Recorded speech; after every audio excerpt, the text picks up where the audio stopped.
KTO Radio présente À haute voix la lecture intégrale des œuvres spirituelles majeures. Aujourd'hui, les Confessions de saint Augustin.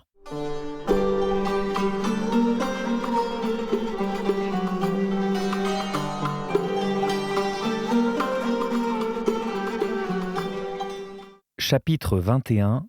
L'âme vivante. Et ainsi, grâce à votre Verbe, ce ne sont plus les profondeurs de la mer, mais la terre dégagée des flots amers qui produit non plus les reptiles doués d'âme vivante et les oiseaux, mais l'âme vivante. Et cette âme n'a plus besoin du baptême, dont ne sauraient se passer les païens, comme elle en avait besoin tandis que les eaux la recouvraient. Car on n'entre pas autrement au royaume des cieux depuis que vous avez établi que telle serait la règle. Pour avoir la foi, elle ne demande plus de grandes merveilles. C'est sans avoir vu des signes et des prodiges qu'elle croit, car elle est la terre fidèle, déjà séparée des eaux de la mer, que l'infidélité rend amère. Et les langues sont un signe, non pour les fidèles, mais pour les infidèles. La terre que vous avez établie au-dessus des eaux n'a donc pas besoin des oiseaux que les eaux ont produits, grâce à votre Verbe. Envoyez-lui donc votre Verbe par vos messagers. Nous racontons leurs œuvres, mais c'est vous qui agissez en eux, pour qu'ils produisent une âme vivante. La terre la produit, car c'est la terre qui est cause que vos messagers créent en elle cette âme. De même que la mer a été cause de la production des reptiles pourvus d'âmes vivantes et des oiseaux sous le firmament du ciel. Mais ces êtres ne sont plus nécessaires à la terre, bien qu'elles se nourrissent de poissons pêchés dans les profondeurs de la mer, à cette table que vous avez préparée sous les yeux des croyants. Car ils ont été pêchés dans les profondeurs de la mer afin de nourrir la terre aride. Ces oiseaux ont beau être une race marine, c'est sur la terre qu'ils se multiplient. Les premières prédications évangéliques ont bien eu pour cause l'infidélité des hommes. Mais les fidèles aussi y trouvent chaque jour de nombreuses exhortations et bénédictions. Quant à l'âme vivante, c'est de la terre qu'elle tire son origine. Car seuls les fidèles ont profit à s'abstenir d'aimer ce monde, afin que leur âme vive pour vous, cette âme qui était morte lorsqu'elle vivait dans des délices mortels. Ô Seigneur, c'est vous qui faites les délices d'un cœur pur. Laissez donc vos serviteurs œuvrer sur cette terre autrement que dans les eaux d'infidélité, lorsqu'ils prêchaient et parlaient en utilisant des miracles, des signes mystérieux, des termes mystiques pour que l'ignorance, mère de l'étonnement, se fît attentive par la crainte de ces signes secrets. C'est ainsi en effet qu'accèdent à la foi les fils d'Adam, qui vous oublient tant qu'ils se dérobent à vos yeux et deviennent abîmes. Que vos ministres œuvrent comme sur une terre sèche, séparés des gouffres de l'abîme, et qu'ils soient un modèle pour les hommes, en vivant sous leur regard et en leur servant de modèle. Ainsi, ce n'est pas seulement pour entendre, c'est aussi pour agir que l'on écoute. Cherchez Dieu et votre âme vivra. La terre donnera naissance à une âme vivante. Ne vous conformez pas au siècle où nous vivons, gardez-vous de lui, c'est en évitant les choses dont le désir la tue que l'âme vit. Abstenez-vous des violences sauvages de l'orgueil, des lâches voluptés de la luxure, de tout ce qui usurpe mensongèrement le nom de la science, afin que les bêtes féroces soient apprivoisées, les animaux domptés et que les serpents deviennent inoffensifs. Car ils figurent allégoriquement les mouvements de l'âme humaine. Le faste de l'orgueil, les délices de la passion, le poison de la curiosité, ce sont les mouvements de l'âme morte, mais non pas morte au point d'être privée de tout mouvement. C'est en s'éloignant de la source de vie qu'elle meurt. Le siècle la recueille en passant et elle se modèle sur lui. Mais votre parole, mon Dieu, est la source de la vie éternelle, et elle ne passe pas. C'est pourquoi elle nous interdit de nous éloigner d'elle par ces mots « Ne vous conformez pas au siècle où nous vivons », afin que la terre, fertilisée par la source de vie, produise une âme vivante, une âme qui puise dans votre parole, transmise par vos évangélistes, la force de se maîtriser en imitant les imitateurs de votre Christ. C'est ainsi qu'il faut entendre l'expression « selon son espèce », car l'ami imite volontiers l'ami. « Soyez comme moi », dit l'apôtre, car je suis comme vous. De la sorte, il n'y aura plus dans l'âme vivante que des bêtes sans méchanceté, se conduisant avec douceur. Car vous avez formulé ce commandement, faites tout ce que vous faites avec douceur et vous serez aimés de tous. Les animaux domestiques, eux aussi, seront bons. S'ils mangent, ils ne souffriront pas de leur excès, et s'ils ne mangent pas, leur privation ne leur sera pas douloureuse. Les serpents devenus bons seront incapables de nuire, mais resteront habiles à se tenir sur leur garde. Ils ne chercheront à connaître la nature temporelle qu'autant qu'il est nécessaire pour comprendre et contempler l'éternité à travers les choses créées. Ces animaux obéissent à la raison lorsque, s'écartant de leur voie mortelle, ils vivent et deviennent bons.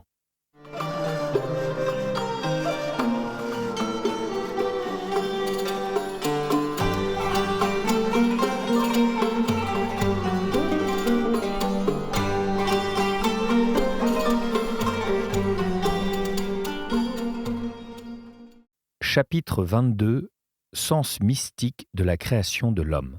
Ainsi, Seigneur notre Dieu et notre Créateur, lorsque nos attachements, dont nous mourions parce qu'ils nous faisaient vivre mal, se seront affranchis de l'amour du siècle, que notre âme en vivant bien commencera à devenir une âme vivante et que s'accomplira la parole que vous avez dite par la bouche de votre apôtre, ne vous conformez pas au siècle où nous vivons, alors se réalisera aussi le commandement que vous y joignez aussitôt en disant « Mais réformez-vous en renouvelant votre cœur. » Vous n'avez pas dit selon votre espèce, comme si nous devions imiter nos prédécesseurs ou vivre d'après les exemples d'un homme meilleur que nous. Vous n'avez pas dit que l'homme soit fait selon son espèce, mais faisons l'homme à notre image et à notre ressemblance pour que nous puissions reconnaître votre volonté. C'est pourquoi le dispensateur de votre pensée qui a engendré des fils pour l'Évangile, ne voulant pas n'avoir que des petits-enfants à allaiter et à réchauffer sur son sein comme une nourrice, disait « Réformez-vous en renouvelant votre cœur, afin de connaître la volonté de Dieu qui est bonne, plaisante et parfaite. » Aussi vous ne dites pas que l'homme soit créé, mais « Créons l'homme »,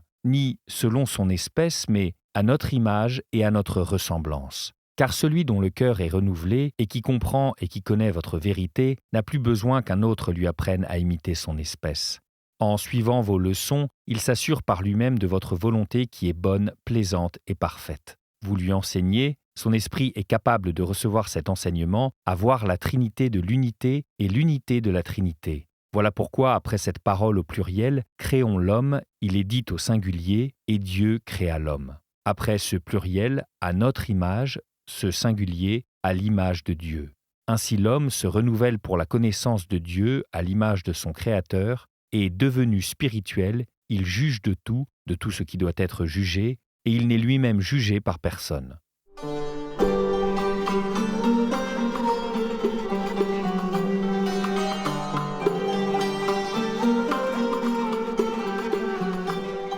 Chapitre 23. Compétence du spirituel. Il juge de tout, cela veut dire qu'il a autorité sur les poissons de la mer, sur les oiseaux du ciel, sur les animaux domestiques et sauvages, sur toute la terre et sur tous les reptiles qui rampent à la surface du sol. Il exerce cette autorité par son intelligence qui le rend apte à percevoir ce qui est de l'Esprit de Dieu. D'ailleurs, élevé à un si grand honneur, l'homme n'a pas compris sa dignité. Il a vécu comme les bêtes sans raison, et il est devenu semblable à elles. C'est ainsi que dans votre Église, ô mon Dieu, par l'effet de la grâce que vous lui avez accordée, car nous sommes votre œuvre et au nombre de vos œuvres bonnes, ne figurent pas seulement ceux qui commandent selon l'Esprit, mais encore ceux qui obéissent selon l'Esprit à ceux qui commandent. Car vous avez fait ainsi la créature humaine, mâle et femelle, dans votre grâce spirituelle où il n'y a plus ni mâle ni femelle selon le sexe, ni juif ni grec, ni esclave ni homme libre. Donc les spirituels, ceux qui commandent comme ceux qui obéissent, jugent spirituellement. Ils ne jugent pas des vérités spirituelles qui brillent au firmament, car on ne doit pas porter de jugement sur une autorité si sublime. Ils ne jugent pas non plus de votre livre saint, même en ces passages sans clarté. Nous lui soumettons notre intelligence et nous tenons pour certain que même ce qui est fermé à nos regards est parole juste et vraie. L'homme, même spirituel déjà et renouvelé dans la connaissance selon l'image de celui qui l'a créé, doit être l'observateur de la loi et non pas son juge. Le spirituel ne prend pas sur lui de classer les hommes en spirituels et en charnels. Vos yeux seuls, mon Dieu, les distinguent alors que nulle action ne les a encore révélés aux nôtres, pour que nous les connaissions d'après leurs fruits. Mais vous, Seigneur, vous les connaissez déjà. Vous les avez séparés et appelés dans le mystère de votre pensée avant d'avoir créé le firmament. Il a beau être spirituel, il ne juge pas des foules turbulentes de ce siècle. Pourquoi jugerait-il ceux du dehors, lui qui ignore, qui en sortira pour savourer la douceur de votre grâce et qui demeurera dans l'éternelle amertume de l'impiété? Ainsi donc, l'homme que vous avez créé à votre image n'a pas reçu puissance sur les flambeaux du ciel, ni sur le ciel mystérieux lui-même, ni sur ce jour et cette nuit que vous avez appelés à l'être avant la création du ciel, ni sur cette réunion des eaux qu'est la mer.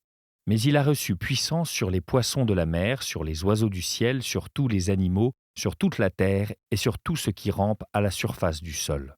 Il juge et approuve ce qu'il trouve bon, et réprouve ce qu'il trouve mauvais, soit dans la célébration des sacrements, par où sont initiés ceux que votre miséricorde s'en va quérir au milieu des eaux, soit dans les cérémonies où l'on sert ce poisson pêché dans les profondeurs, et que mange la terre pieuse, soit dans les paroles et les discours soumis à l'autorité de votre livre, et qui, pareils à des oiseaux, volent sous le firmament, interprétation, exposition, discussion, controverse, bénédiction, invocations qui jaillissent de la bouche en signes sonores, pour que le peuple réponde « Amen ».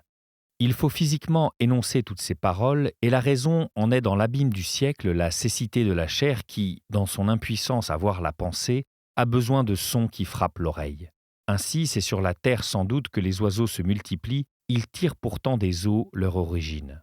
Le spirituel juge encore en approuvant ce qu'il trouve bon, en réprouvant ce qu'il trouve mauvais dans les œuvres et les mœurs des fidèles, dans leurs aumônes comparables aux fruits de la terre. Il juge de l'âme vivante aux passions apprivoisées par la chasteté, les jeûnes, les pensées pieuses, dans la mesure où ces choses sont perceptibles au sens corporel. Bref, il juge de tout ce qu'il peut corriger.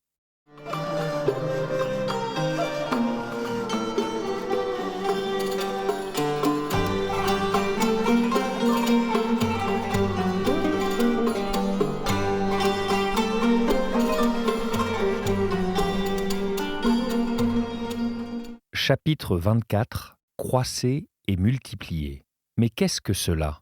Quel est ce mystère? Voici que vous bénissez les hommes, Seigneur, afin qu'ils croissent, se multiplient et remplissent la terre. N'est-ce point que vous voulez nous donner quelque chose à entendre? Pourquoi n'avez-vous pas pareillement béni la lumière que vous avez appelée le jour, ni le firmament, ni les flambeaux célestes, ni les astres, ni la terre, ni la mer?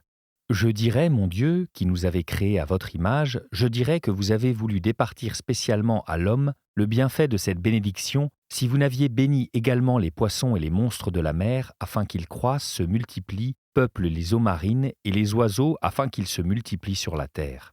Je dirais aussi que cette bénédiction a été réservée aux vivants qui se reproduisent d'eux-mêmes par génération, si je la voyais répandue sur les arbres, les plantes, les animaux de la terre. Mais il n'a été dit ni aux plantes, ni aux arbres, ni aux reptiles, croissez et multipliez. Et pourtant, toutes ces créatures s'accroissent par génération, comme les poissons, les oiseaux et les hommes, et conservent ainsi leur espèce. Que dire alors? Ô ma lumière, ô vérité, que cette parole n'a point de sens, qu'elle est vaine? En aucune façon, ô Père de toute piété. Loin de moi, loin du serviteur de votre Verbe, la pensée d'une telle affirmation. Et si moi je n'entends pas le sens de cette phrase, que de meilleurs que moi, je veux dire de plus intelligents, l'entendent mieux selon la mesure de sagesse que vous avez donnée, mon Dieu, à chacun. Du moins, ayez pour agréable que je confesse devant vous la certitude où je suis, que vous n'avez pas parlé ainsi en vain. Je ne tairai pas les réflexions que la lecture de ce texte me suggère. Elles sont vraies, et je ne vois pas ce qui pourrait m'empêcher d'entendre ainsi les textes figurés de vos livres. Je sais que des signes matériels peuvent exprimer diversement une idée que l'esprit ne conçoit que dans un sens, et que l'esprit peut concevoir en des sens divers une idée exprimée par une seule image matérielle.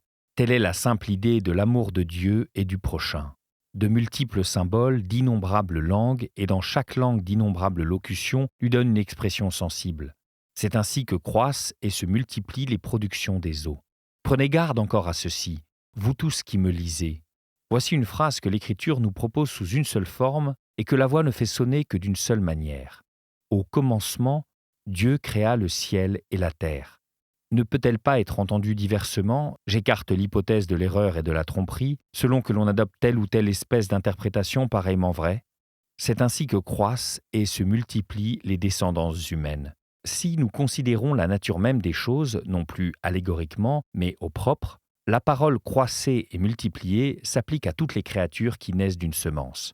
Si nous l'entendons au figuré, comme à mon avis le veut plutôt l'Écriture, qui ne réserve pas pour rien cette bénédiction aux poissons et aux hommes, nous trouvons des multitudes dans les créatures spirituelles et temporelles, comme dans le ciel et sur la terre, dans les âmes justes et injustes, comme dans la lumière et les ténèbres, dans les auteurs sacrés par qui la loi nous fut annoncée, comme dans le firmament établi entre l'eau et l'eau, dans la société d'amertume des peuples, comme dans la mer, dans le zèle des âmes pieuses, comme dans une terre sèche, dans les œuvres de miséricorde accomplies en cette vie, comme dans les plantes qui naissent d'une semence et dans les arbres fruitiers, dans les dons spirituels dispensés pour notre bien, comme dans les flambeaux du ciel, dans les passions réglées par la tempérance, comme dans l'âme vivante.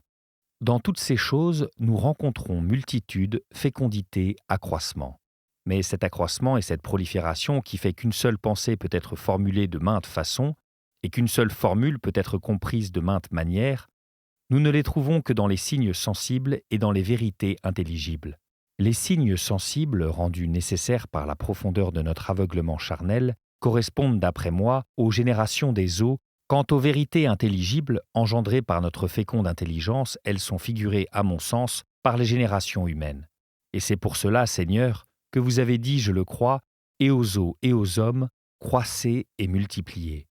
Dans cette bénédiction, j'aperçois que vous nous avez accordé la faculté, le pouvoir de formuler de bien des façons une idée unique et de comprendre de bien des façons aussi une formule unique mais obscure. C'est ainsi que les eaux de la mer se peuplent et leurs vagues symbolisent les interprétations diverses que peuvent recevoir des paroles. C'est ainsi également que la terre se peuple de générations humaines, son aridité se révèle à sa passion pour la vérité et elle est soumise au pouvoir par la raison.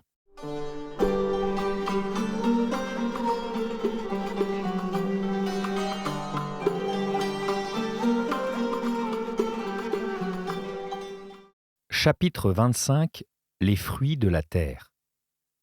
Je veux dire aussi, Seigneur mon Dieu, ce que la suite de votre écriture me suggère. Je le dirai sans crainte, car je dirai la vérité. N'est-ce pas vous qui m'inspirez ce que vous voulez que j'en dise ? Je ne crois pas que je puisse être véridique si vous ne m'inspirez pas, puisque vous êtes la vérité même et que tout homme est menteur. C'est pourquoi celui qui profère un mensonge parle de son propre fond. Pour être véridique, je ne parlerai que d'après vous. Vous nous avez donné pour nourriture toutes les plantes qui portent semences et qui couvrent toute la terre, et tous les arbres qui contiennent en soi, sous forme de germes, leurs fruits en puissance. Et ce n'est pas à nous seuls que vous avez donné cette nourriture, c'est aussi à tous les oiseaux du ciel, aux bêtes de la terre et aux reptiles, mais non point aux poissons et aux grands cétacés. Nous disions que ces fruits de la terre signifient et figurent en allégorie les œuvres de miséricorde que produit pour les nécessités de cette vie la terre féconde. Il était comparable à une terre de ce genre, le pieux Onésiphore, dont la maison a reçu la grâce de votre miséricorde, parce qu'il avait souvent assisté votre Paul et qu'il n'avait pas rougi de ses chaînes. C'est ce que firent aussi les frères qui, de Macédoine, lui fournirent ce qui lui manquait, produisant aussi une abondante moisson.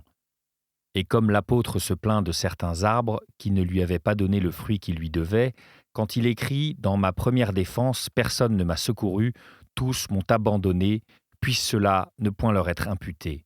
Car on doit ces fruits à ceux qui nous dispensent une doctrine de raison en nous faisant comprendre les mystères divins. Nous les leur devons comme à des hommes, nous les leur devons comme à des âmes vivantes qui nous offrent des exemples de toutes les vertus, et nous les leur devons aussi comme à des oiseaux du ciel, à cause des bénédictions qu'ils répandent abondamment sur la terre, car leur voix s'est fait entendre sur toute la terre.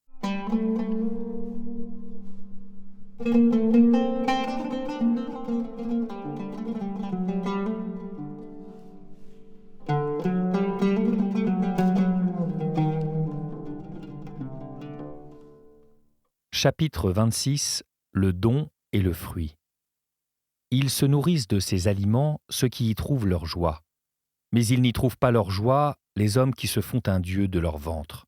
Chez ceux mêmes qui portent ces fruits, le fruit ce n'est pas ce qu'il donne, mais l'esprit dans lequel il le donne. Aussi, celui qui servait son Dieu et non son ventre, je vois bien la source de sa joie, et je partage pleinement cette joie. Il venait de recevoir les présents que lui avaient envoyés par Épaphrodite les Philippiens. La raison de sa joie, je la vois bien.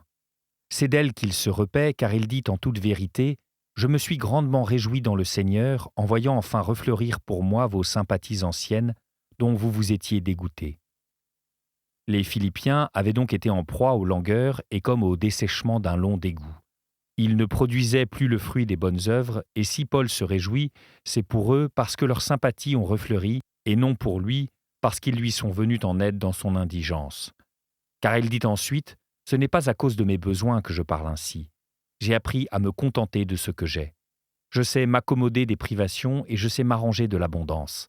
En tout et partout, je me suis habitué à la satiété et à la faim, à l'abondance et au dénuement. Je puis tout en celui qui me fortifie. » D'où vient donc ta joie, ô grand Paul ? D'où vient ta joie ? De quoi te nourris-tu, homme qui fut renouvelé pour connaître Dieu, à l'image de ton Créateur, âme vivante qui montra une telle maîtrise de soi, langue ailée qui enseigne les mystères. C'est assurément à de telles âmes qu'est dû cet aliment. Quel est cet aliment nourricier? La joie. Écoutons la suite. Cependant, vous avez bien agi en partageant mes tribulations. Telle est la source de sa joie. Voilà ce dont il se nourrit. Les bonnes actions dont il est l'objet n'ont le soulagement qu'a reçu sa misère. Il dit « Dans la tribulation, vous avez dilaté mon cœur, car il sait vivre dans l'abondance et souffrir les privations, en vous qui le réconfortez. » Vous savez, dit-il vous aussi, Philippiens, que dans les premiers temps de ma prédication de l'Évangile, quand je quittais la Macédoine, aucune église ne me communiqua rien en matière de donner et de recevoir, à l'exception de vous seuls, qui m'avez envoyé à Thessalonique à 2 reprises, de quoi pourvoir à mes besoins. C'est de les voir revenus maintenant à ces bontés qu'il se réjouit, et il se félicite qu'ils refleurissent comme un champ qui a retrouvé sa fertilité. Est-ce la pensée de ses intérêts qui lui fait dire « Vous m'avez envoyé de quoi pourvoir à mes besoins » Est-ce la cause de sa joie? Nullement. Et d'où le savons-nous? Parce qu'il dit ensuite « Je ne cherche pas le don, mais le fruit. J'ai appris de vous, mon Dieu, à distinguer le don du fruit. Le don, c'est la chose même que donne celui qui subvient à nos besoins, c'est l'argent, le manger, le boire, le vêtement, un abri, des secours. Le fruit, c'est la volonté bonne et droite du donateur. Car le bon maître ne se borne pas à dire « celui qui aura recueilli un prophète » et il ajoute « en qualité de prophète ». Il ne se borne pas à dire « celui qui aura recueilli un juste » il ajoute « en qualité de juste ». C'est à ce prix que l'un recevra la récompense d'un prophète et l'autre celle d'un juste. Il ne dit pas seulement « celui qui aura donné un verre d'eau fraîche à l'un d'entre les moindres des miens », il ajoute « mais en sa qualité de disciple » et il poursuit « en vérité, je vous le dis, il ne perdra pas sa récompense. » Le don, c'est de recueillir un prophète, de recueillir un juste, de présenter un verre d'eau fraîche à un disciple. Le fruit, c'est de faire cela en considération de leur qualité de prophète, de juste, de disciple. C'est de cette sorte de fruit qu'Élie était nourrie par la veuve. Elle savait qu'elle nourrissait l'homme de Dieu et c'est pour cela qu'elle le nourrissait. Quant aux aliments que lui apportait le corbeau, il n'y avait là qu'un don, et ce n'était pas l'Élie intérieur, mais l'Élie extérieur qui recevait cette nourriture, celui qui aurait pu mourir faute d'un aliment.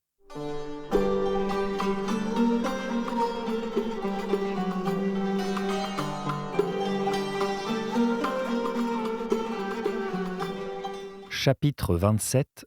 Poissons et cétacés. Aussi, Seigneur, je dirai devant vous la vérité. Lorsque des ignorants et des infidèles qui, pour être initiés et gagnés à la foi, ont besoin de ces sacrements d'initiation et de ces miracles merveilleux, figurés à mon sens par les poissons et les cétacés, recueillent vos enfants pour assurer leur réfection corporelle ou leur venir en aide dans les nécessités de la vie présente, sans savoir ce qui leur en fait une obligation ni en vue de quoi ils doivent agir, ces gens-là ne donnent pas, ni leurs obligés ne reçoivent une véritable nourriture. Car les uns n'agissent point avec une volonté sainte et droite, et les autres ne se réjouissent point des dons reçus, ni apercevant aucun fruit. Or l'âme ne se nourrit que de ce qui la réjouit. C'est pourquoi les poissons et les cétacés ne se nourrissent pas d'aliments que la terre ne porte qu'après, je reprends.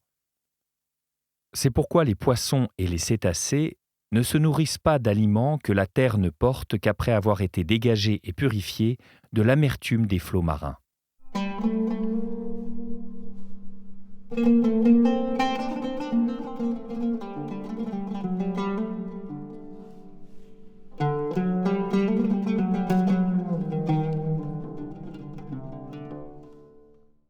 Chapitre 28. Excellence de la création. Vous avez vu, ô mon Dieu, tout ce que vous aviez créé, et vos œuvres vous ont paru excellentes. Nous les voyons nous aussi, et elles nous paraissent excellentes. Pour chaque espèce d'œuvre créée, après avoir dit qu'elles soient et quand elles furent, vous avez vu qu'elles étaient bonnes. Il est écrit 7 fois, je l'ai compté, que vous avez vu la bonté de votre œuvre, et la 8e fois, vous avez contemplé votre création tout entière, et vous avez dit qu'elle était non seulement bonne, mais excellente dans son ensemble. Considérées séparément, vos œuvres n'étaient que bonnes. Considérées dans leur ensemble, elles étaient bonnes et même excellentes.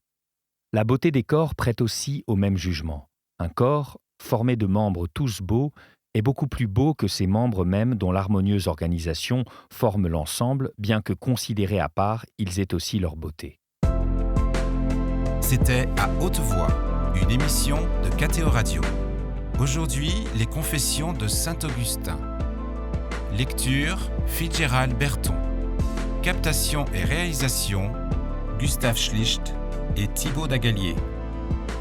Une émission disponible en podcast sur ktoradio.com ou sur l'application KTO Radio.